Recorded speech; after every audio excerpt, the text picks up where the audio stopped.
Hello and welcome to another episode of the Adobe Creative Suite podcast. My name is Terry White, and in this episode we're going to tackle a tough topic. It's an easy topic, but a tough topic at the same time, and that is how to get started with Photoshop CS6 if you're a beginner.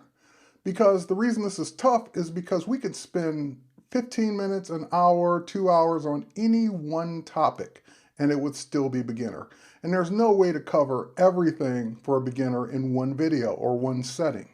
So what I decided to do was take the approach of what are the 10 things that people asked the most how to do, and take those 10 things one by one and just knock them out in this video. So that way you'll have a foundation of how to use Photoshop if you're just starting out. Also, there are some rules involved. If you're an expert Photoshop user, then this video is probably not for you because you've already mastered these things.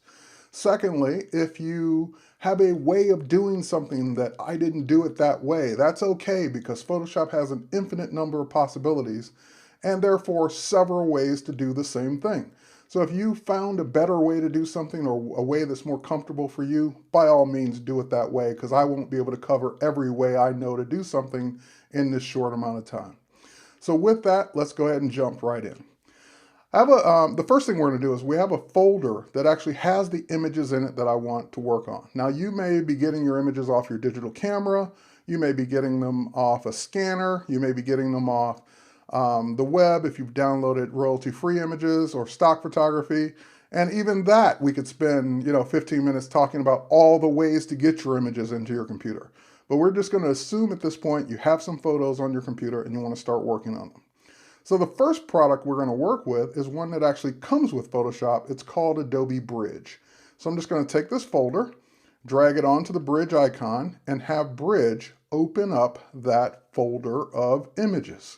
Now these are the images we're going to work on for the next few minutes to cover as many of these topics as we can, hopefully all 10. So let's go ahead and jump on topic number 1. I'm going to go ahead and open up this photo. And the first thing that people usually want to know how to do is they want to know every single tool and what it does. And I'm not going to cover that. What I'm going to do instead is do it by task. So in this case, we're going to go in and say that, you have a task and you want to remove blemishes. That's the one we're going to start with. Now, there are several ways to do this, but the way that I like to remove blemishes the most is using the spot healing brush. That's the spot healing brush on your tool panel. And when you bring it over, you will normally have a circle. That's your brush. Now, by the way, I'm working with a Wacom tablet. I'm working with an Intuos 5. And while you can do what we're going to do with a mouse or a trackball or trackpad, I highly recommend a tablet for Photoshop work. It's just going to make your life easier and you're going to benefit from it every time you use Photoshop.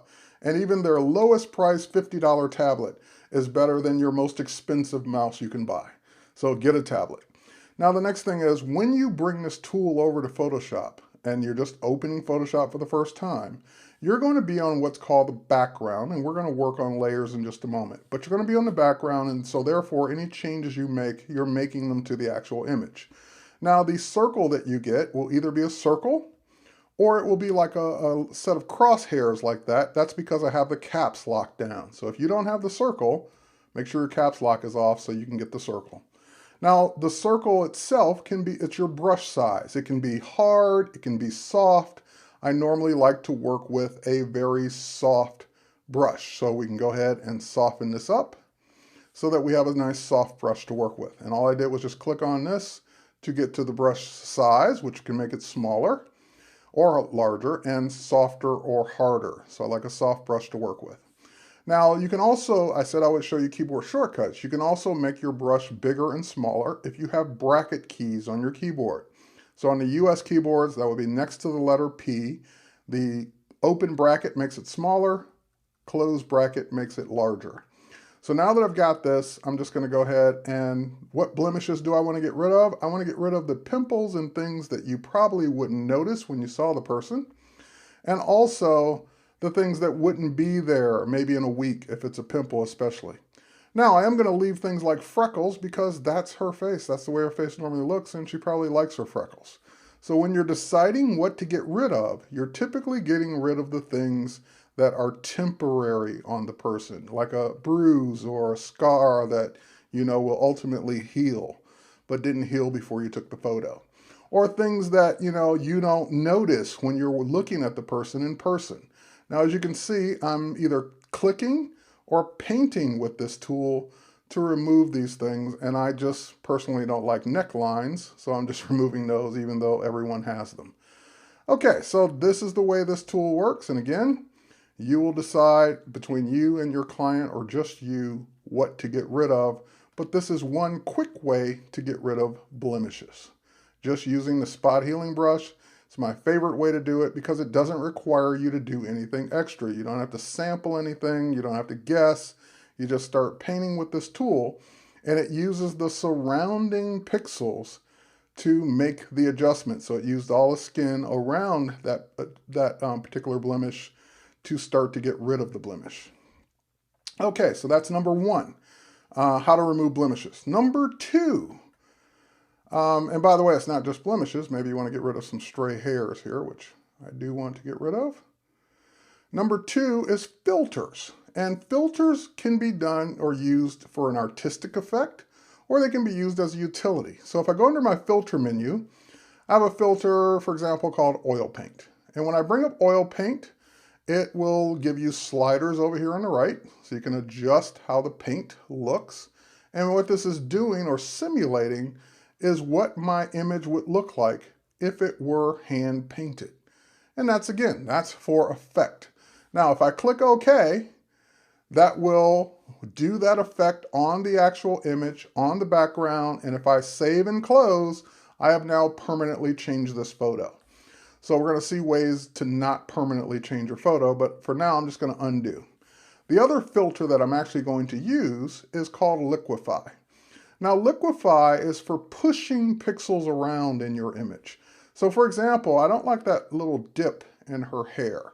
It's natural, it's where the hair is parted, but I'm just going to push it up a little bit so that it's a little bit smoother going around there. And again, you will make your brush size as big as you need it to be or as small as you need it to be for the thing you're trying to push or pull. So again, we can just pull this out and push in where we need to, pull out where we don't want to push in, and you can kind of round things out, smooth things out, move things around. You can go crazy with it and do things like that, but please don't. You will do unless you're trying to make some kind of weird alien effect. But that's what it's for. It's literally for pushing pixels around. Now, there are other tools here, brush size, stylus pressure, all of these things can be applied, especially if you're working with a tablet. But that's kind of the effect that we're looking for. So we'll click OK, and that will basically take it from that, which is undo, to that, which just kind of pushes it out a little bit. Now, I went a little crazy over here on the right-hand side. And so if I undo it, it's going to undo everything, but I'm going to introduce you to your history brush. What the history brush will allow me to do is paint in undos. So I can paint back the hair before I did it in this one spot where I didn't like the way it worked. Or if I undo that and I just want to undo this one little glitch here, I can do that. So history brush is like your undo on a brush. All right, so now that's blemishes and filters. Now let's talk about layers. So I'm going to go into a different photo here. We're done with this one. We can go ahead and close it. And by the way, you have Bridge, which we originally went to get the photos, but you also have a panel called Mini Bridge. In Mini Bridge, you can navigate to the same folder you were just in and grab the images right in Photoshop without having to leave Photoshop. So let's go ahead and double click on this one. And we can put Mini Bridge away. And now I need to make this image larger. You have a magnifying tool. Let's go ahead and just zoom in on it so I can work on it better. And on this particular image, I want to talk about layers and the two types of layers we're going to work with as a beginner. Now layers, if you think of layers, think of them as your original images on the bottom, and you're putting clear pieces of acetate on top. And whatever you do on the acetate, of course, is not affecting, you're protecting what's underneath. So that's the way these layers work in Photoshop. So if I add a new layer by clicking the new layer icon, layer number 1, and it would be layer number 2 after that. Whatever layer selected, that's the layer I'm working on, and therefore it is not affecting anything underneath that layer. So for example, if I were to just grab the paintbrush and start painting with red paint and ruining the photo, oh no, you've painted over him. Well, technically you've painted on that layer. If you turn that layer off or hide it, you see that he is unaffected by that because you're working on that clear piece of acetate, which is called a layer, and not affecting the background underneath. So that also means if you grabbed a tool like the eraser and you started erasing on that layer, notice I'm not erasing the photo, I'm just erasing what I did on that layer because that layer is just that layer. So the red only exists there. And I can throw that layer away if I don't want it anymore. You get right back to the background. Now, the next kind of layer we're going to talk about is we're going to make an adjustment, and we're going to use an adjustment layer. So you can make adjustments to your photo that are destructive, meaning that they're permanent. So for example, if I want to lighten this photo up, I can go to my image menu, I can come down to adjust, I can go to exposure, and I can lighten the photo by dragging an exposure slider. And that gives me what I want. I wanted his face to be a little bit lighter, but it's also blowing out everything else. And if I click OK and close and save this photo, I've now made that change permanent. So we're going to do two things. We're going to work with a new kind of layer called an adjustment layer. And we have the same kinds of adjustments here. So there's exposure. When I click exposure under adjustments, I'm adding it now as a layer, but I'm also adding it with a mask. Now, if I make that same adjustment, make his face brighter, but I don't want everything else to be brighter, then what I can do is mask that effect above this layer. Now, I can start painting on that mask to hide, let's grab the paintbrush, to hide that effect just by painting in black. But that will take too long. So let's undo it and let's do the opposite. Let's hide the effect and use the mask to hide the whole thing and only paint in the areas we want to bring back. So we're on the mask. We have it selected with a little box around it. And now we'll just go to our image menu and we'll come down to image, adjust, invert, or Command I, Control I on Windows. So now that hides the entire effect on the entire layer. And notice that hiding is black, showing is white. So when it's all black, that means you've hidden the entire effect. So now if we switch to white paint, just by clicking the little double arrow here, and if it's not on black and white, you hit the letter D to go back to your default colors, or just click here to go back to your default colors. And now that we're on white, when we paint just on his face, we are now bringing in that effect. And by the way, we can use a brush, and we can use a nice soft brush to soften the effect. There we go. We're now bringing that effect in only in the area where we want it. But more importantly, because that is a layer, it has opacity. That means we can turn it down. It's a little too bright. Or we can leave it at 100% and just adjust the layer itself. Make it darker, make it brighter. So we can do it either way, but we punched a hole in the mask, so therefore that effect is only showing through that hole that we just made. And now we can adjust accordingly. So that's making a photo lighter or darker using exposure, which was number 4. Number 5 was selective adjustments, making an adjustment in a photo selectively by using a mask on a layer. All right, so now let's go ahead and we'll close Donnie here. And the next thing we're going to do is we're going to remove an object from a photo. That's one that I get asked all the time. So let's go to this one. Now, these photos I got came from iStock Photo. So some of these are shot myself, like the one of Donnie we just closed, but some of these are iStock, and they will say iStock up here if they are. And that number, if you were to search for this number, you'd actually find that photo and you'd be able to do exactly what I'm doing so you can work along with me. But the fact that it's an iStock photo, you know that you can download it, and therefore there are no tricks behind this. So I just wanted to make sure you knew that. So let's go ahead, and now we want to do two things. First, We want to remove the kid from the photo. We just want the mom. So the way we would do that is we have to make a selection. And there are all kinds of selection tools in Photoshop. There are your marquee tools. There's your lasso tools. There's your quick selected magic wand. You have the pen tool down here somewhere. There it is. So you have all these tools to make selections. And of course, you will become comfortable with whichever tools work best for you. I'm going to cheat and start with the easy one, the one that is called Quick Select. So when you see an arrow to the bottom right of a tool, that means that that tool has more than one tool underneath it.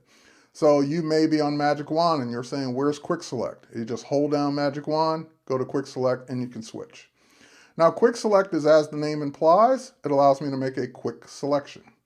So I can go through and select him, but I'm also going to need to remove his shadow too, so that we would never know he was there.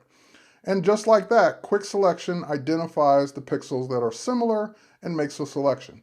But in order for me to do this effectively, I need to bring that selection out all the way around him a little more. So we're going to use a technique called Select, Modify, Expand. And I'm going to expand it by, and you'll have to guess at your number because it depends on the resolution of your photo. But for this one, I'm going to use 10. And that just move the pixels or move the selection out by 10 pixels all the way around. Now we're going to use some Photoshop magic that was introduced in CS5 and of course is in CS6 called Content Aware Fill.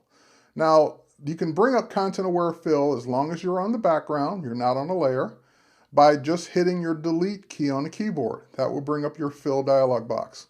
And the first time I recorded a video showing Content Aware Fill, I must have had a million comments that said, whenever I hit delete, it doesn't work, or when I do, I don't have a delete key on my keyboard because I'm in a different country, or I'm on a PC, or I'm this or that. So here, let's just cancel.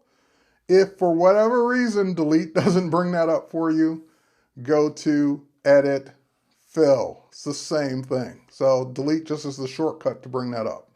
So now that we're on fill, and make sure you're not on one of these other options, you're on content aware, we click OK. And Photoshop will use the surrounding pixels to fill that in. And that's the beauty of it. Now, did it do it perfectly? No, I can see some little spots around here or highlights of the head because I know he was there. So now you can use your other methods that we just talked about to simply get rid of those. And now they're gone. And now that one's gone. And now he's gone.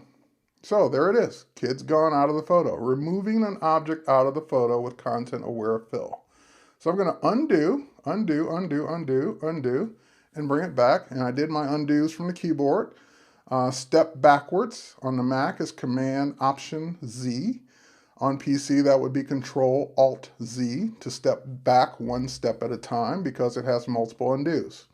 The next thing we're going to do is in CS6, we have a new tool underneath your spot healing brush called Content Aware Move. So I want to now move the kid closer to his mom. Oh, okay, so here we go. We'll make sure the mode's on move. We make sure the adaptation starts off on medium. You can experiment with these to get the best results for your photo. But I'm going to start on medium and just pick the kid up and move him closer to his mom. Bring them down a little bit so the feet are kind of aligned, shadows are aligned, let go, and let Photoshop do its magic, which is move the kid and get rid of the original kid. And again, kind of left some of that highlight left over. So now we're going to use a different tool. We could use spot healing, but we're going to use the patch tool because it's faster to make a selection of this stuff that got left behind. There we go, just draw around it, drag it to a spot where that doesn't exist, let go and have it take care of it. So the patch tool is great for getting rid of things in a photo as well as using Content Aware Fill. So there you go, removing an object, number 6, moving an object, number 7. What's number 8? Let's go ahead and close this. And for number 8, going back to Mini Bridge, we're going to work on 2 photos at the same time. So we're going to select this one. Actually, we'll open this one first. Actually, it doesn't really matter, but yeah, let's open up this one first. We'll open up the background first. And we'll open up this one next. And we're going to do the age-old thing that people always want to know how to do. How do I take a photo on one background and put it on a different one? So they're both open in these tabs here. And what I want to do is, of course, put the photo of the model on the photo of the background, the stock background from iStock. So I took this photo in the studio. This photo I downloaded from iStockphoto.com. And now we're just going to go ahead and take our Move tool, and we're going to pick up this entire image. You're not moving it yet, but you're going to drag your mouse all the way up to the tab. Don't let go until you drag it all the way down into the image, and then you can let go. Then you're going to get warnings, potentially. Hey, these aren't the same resolution. Is that okay? Yes. Hey, these aren't the same color space. Is that okay? Yes. Bring it in. So Photoshop was just doing a good job of telling me that these two photos don't match from the standpoint of one was shot at 16-bit on a Nikon camera, the other one wasn't. One was in, Pro RGB, the other one was in sRGB or something else, or Adobe RGB. So it's just letting me know all this technical things about why those two photos aren't the same. So now that's okay. We'll just go ahead now and use our zoom tool, and we'll zoom in. And now you can see we're now working with two different photo layers. We have the background, and we have layer 1, which is the model. Now, we can't move these around because the background always has to stay on the bottom. So I can't put the background on top even if I wanted to. But the way we can get around that is this little lock, which is locking it in place. We can drag that little lock to the trash of the layers, and now I can pick this layer up and put that on top if that's what I want it to do, but it's not. So let's go to layer 1, which contains our model, and in order for me to get rid of that background without too much work, I'm going to have to make a selection of the model. So to do that, we're going to do the same thing we did before. Quick select because it's fast, not because it's great, because it's quick. So we'll do a quick selection, select her arm, select the guitar, and the other arm, the other leg. Just trying to make sure we don't miss things here. The neck of the guitar here. Let's make sure we get all those pieces. And sometimes Photoshop will do that. It will start selecting more. It says, oh, you want all this? I'll get all this too. And obviously we don't want all that. So notice that this tool has a plus sign in the middle of it. That means it's adding to the selection. When you want to subtract, you hold down your Option or Alt key. So Option key on the Mac tells it to subtract that from the selection. Option key on the Mac tells it to subtract this part under the guitar from the selection. And if I let go, then I'm back to adding. So subtract this part under the arm, add this part next to the chest there. Okay, so again, this tool is for quick selections, not accurate selections, so it's going to be horrible on things like hair. But that's okay. We got what we needed, which is the outline of the figure that we want. Now the next thing we need to do is go up to this, my favorite button for this is called Refine Edge. When we click Refine Edge, that will show you the image on whatever background you last had it on. So marching ants, red overlay, on black, on white, as a mask, on layers, or not, don't show me a selection. So obviously showing it on layers is kind of cool because you can actually see it on the background that you're compositing it to. So now if we zoom in, we can see what's going on here around the hair. We can see some of that white background in it. So we're going to go ahead and do a couple things. We're going to turn on Smart Radius and just boost our slider up just a little bit. And that teaches Photoshop to soften the edges that should be soft, keep the edges around the shoulders and areas that should be hard. Next, we're going to go to the Refine Edge tool. And this tool is used to go where the background used to be, which is out here, and basically start painting and saying, nope, I don't want that color throughout this edge. And basically, it will start to remove that color from the edge. And that's the way this technique works. Now, of course, your mileage will vary based on your subject, what your subject's wearing, what kind of background they're on. And I know what people are saying right now. You're cheating. You doing this on a white background. That's so easy. Oh my God. If I only had white backgrounds, then it would be a piece of cake. Well, guess what? As a photographer, if I think I'm going to take something off a background, I shoot it against something that's going to be easy to do. So it takes a little bit of planning sometimes in Photoshop to make life easier. That's not necessarily a cheating, that's just planning ahead. It's making my life easier accordingly. Now, once you get it the way you want, you can use Shift Edge to kind of remove some of that white there. We can also use contrast to kind of get more of that in there. We can decontaminate colors, which also removes some of the reflected color off of our subject.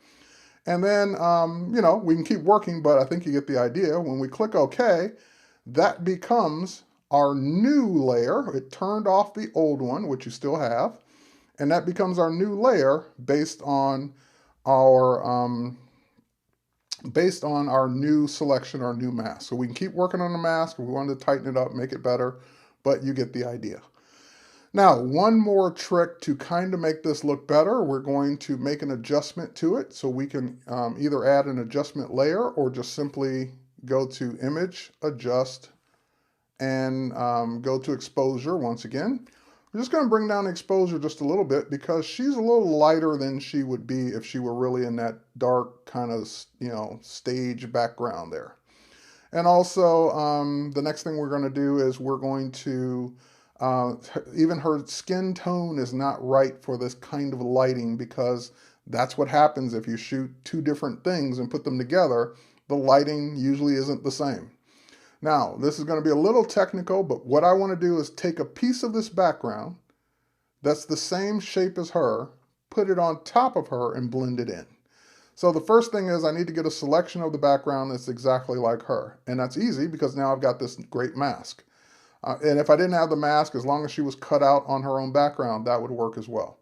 But and by the way, this is what she looks like on her own, with nothing behind her. So that is number 8, removing the background. That's how you do it. But we're going to take it up a notch by putting it on a different background. Now, while I've got this mask, I'm going to hold down my Command key on Mac or Control key on Windows and click on it. That tells it to make a selection that's the same shape as everything we just cut out. Now we're going to go to the background and we're just going to make a copy of that background in the shape we just selected. So layer, let's say layer, we want new layer via copy. I'm always doing Command J, so it took me a minute to find it. New layer via copy makes a new layer that is just that. It's just the background of her cut out. Now we're going to take that new layer and drag it all the way up to the top so it's on top of her. And then we're going to take that layer and we can either blend it in, but I kind of like the colors the way they are. I'm just going to simply set the blending mode from normal to color and then lower the opacity to bring back her original color in a little bit more so that maybe around 20%. This is before, that's after, just kind of toning her down into the same color as the background she is now on. Using this color that we cut out of the background, duplicate it and put it above her. So that would be our finished photo. Just wanted you to have the idea to do that. Now, for those of you who said I cheated, for those of you who said, oh my God, that was so easy, it was on a white background, I've got one for you. Let's go back to Mini Bridge. And let's go ahead and do this. Let's double click on this photo. And this is the background I want to put her on. And this one is not so easy. This one is not as easy, at least, because in this photo, the problem is she has blonde hair against kind of a blonde wood. It's going to be hard for Photoshop to figure that out. We've got the hat and everything too with shadows on it. So not as easily, because this is stock photography. This one actually came from my stock, and it wasn't shot with the intention of putting it on a different background. But this is the background I want to put it on. So we're going to take this background, we're going to work the opposite way, just so you know how. Use our Move tool, drag it into the Cowgirl tab, Drag it down into the image and let go. You're going to get the warning about the color space. That's okay. And now we've got the background on top. I did this on purpose so you can learn how to size it. So we're going to go up to our edit menu, free transform. That'll put handles around it. Hold down your shift key so that you can scale it proportionally and bring it up. Okay, great. Click OK, hit enter, click the little check mark, whatever you want. And now we've got the problem with what we want as the background, which should be on top. We can't drag it on top because the background's always on the bottom. But if you double click on it, that'll turn it into a layer. Or if you drag the lock to the trash, that will turn it into a layer. And now you can rearrange the order. Okay, great. So now we've got our cowgirl selected on top, and we do the same thing. But this is not going to be as easy. So let's go ahead and do our selection. Quick select, quickly select. That's why we use quick select, because it's quick. There we go. Not because it's accurate. If you really wanted to be accurate, you'd use something like the pen tool and trace your way around the image. But so many times I'm going to use refine edge, I really just don't need the pen tool accuracy for this kind of stuff. Now we're going to go ahead and make that smaller, get this little part under the arm there. And I think I got everything. I got the hand.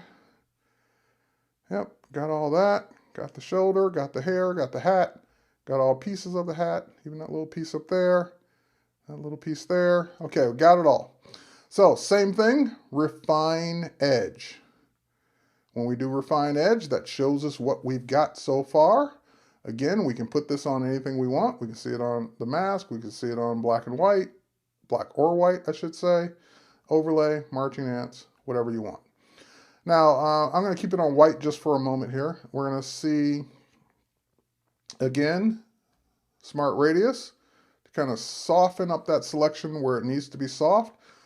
Keep it hard around the hat where it needs to be hard. And again, if we go too far, we'll start bringing in garbage. So we don't want to go too far with that.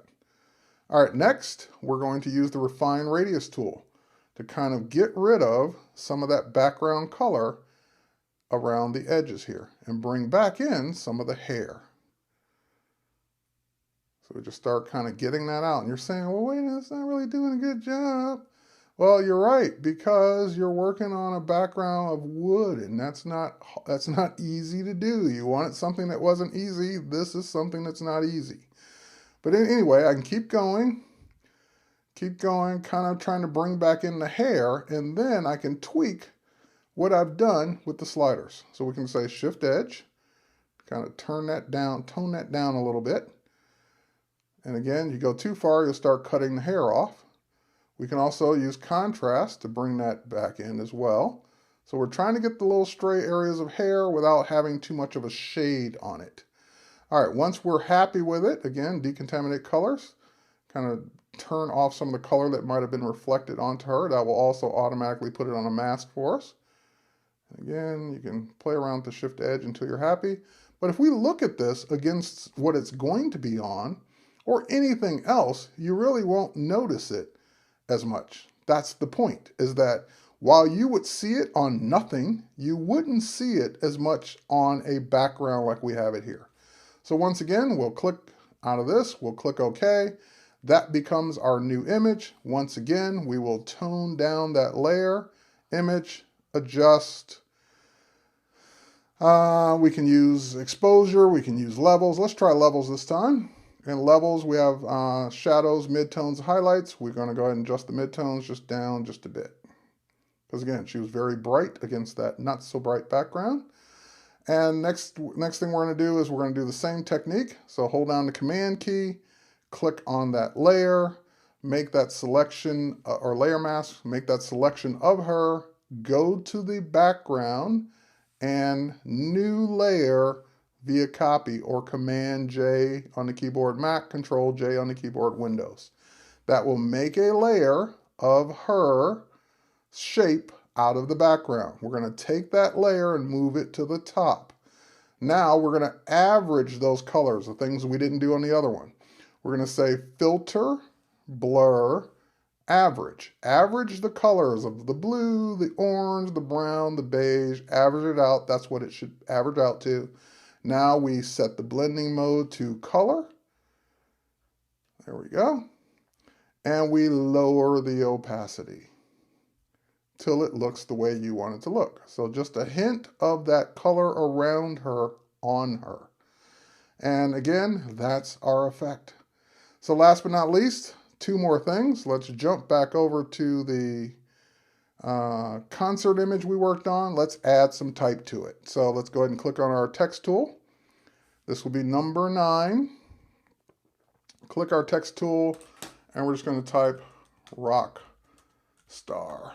Okay, so I typed it a little high, so we click the little check mark there. And we can move this around because type is automatically always on its own layer. So we can move that down. We can go ahead and go back to our type tool and make any corrections, like I didn't capitalize the O there. We can also change the font to whatever we want. So let's see what I've got here. Do I have, we grab this little A byte font there. We can also adjust the size. So right now it's 168 points. I don't think we need it that big, but we probably do want it bigger than 72. So let's go ahead and, now you can type in numbers, but there's a little shortcut here. If you drag the T's to the left or right, that's kind of like a little hidden controller to make the type bigger or smaller. Last but not least, we don't want the type to be white. We can click the white and make it whatever color we want or mix, but we can also, if you drag onto the image or just move onto the image, you can make it whatever color from the image you want. So I actually like the color of her leg. We'll use that as our rockstar type. So adding type to a photo will make it stand out a little bit more by adding an effect to it like drop shadow. We're on that layer, so drop shadow applies to that layer. We can pick the shadow up, move it around, click OK. We've got our type. And again, that's just a layer. You can turn it on and off, move it around with the move tool, put it wherever you want it to be because it's above the image. And whatever you do to it, it will only happen to that particular layer. All right, last thing we're going to do is save. Let's go up to our File menu and choose Save. Now, when we choose Save or Save As, it will automatically default this to a Photoshop file because you're making a file that has layers in it. And you're going to want to be able to always come back and edit these layers. And the file format that contains those layers is .psd. That's what we want, so we'll click Save. Now that will make a Photoshop layered file that we can always open back up, turn layers on and off, delete layers, adjust the mask, do whatever we want to do. But if I wanted to put this on Facebook, send it to a friend, email it, put it on my website, any of those things, then this format's not going to work. So last thing, File, Save for Web. When we choose Save for Web, that will bring up the Save for Web dialog box where you can give it a better size because it's too big. So you can bring it down to whatever size your website says it has to be, at least smaller than. 1024 is a good web size. You can make it even smaller. So let's say, for example, you wanted to make it 800 is the highest or the longest dimension. And that will automatically size it width and height accordingly. You can choose the quality, you can choose the format, JPEG, GIF, PNG, so forth and so on. JPEG is the most common format for images. And that's going to bring the file size all the way down to 78.41K. So we're going to go ahead and click Save. It's going to ask us where. We can call it whatever we want. So we can say Rockstar Web Image. So that's the one that's going to go on our website or Facebook or whatever, and away we go. So I hope you learned something. I know that was rapid fire, 10 things in Photoshop for the beginner, but you know what? Those are the 10 things people always ask me how to do, so I've covered them.